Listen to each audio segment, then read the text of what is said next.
টাকা পাচারের পথ সহজ করতে নিজেই চালু করেন মানি এক্সচেঞ্জ প্রতিষ্ঠান। সপরিবারে যুক্তরাষ্ট্রের নাগরিকত্বও আছে তার। ঢাকাসহ দেশের বিভিন্ন এলাকায় সম্পত্তি দখল ও দেখাশোনার জন্য আছে 3 সদস্যের স্টিয়ারিং কমিটি। নামে বেনামে অন্তত 3টি রিসোর্টের মালিকানা আছে তার। রয়েছে একাধিক আবাসিক হোটেল, আরও অন্তত 10টি কোম্পানির মালিক তিনি। শুধু ঢাকায় আলিশান বাড়ি করেছেন 2 ডজনেরও বেশি, এর বাইরে আছে অগণিত প্লট ও ফ্ল্যাট। কথিত মামা জাহাঙ্গীর আলমের নামে গড়েছেন এসব সম্পদ।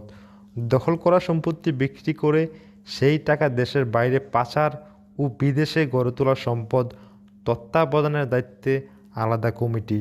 অন্তত 6টি দেশে ব্যবসা গড়েছেন হোটেল টাকার।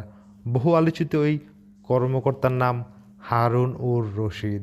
হ্যাঁ, ঠিকই ধরতে পেরেছেন, তিনি সেই বাত্তের হোটেলের মালিক হারুন-উর-রশিদ, যিনি কিনা সাবেক আইজি মটু বেনজিরকেও ছাড়িয়ে যাবে তার হোটেলের সম্পত্তির দিক দিয়ে।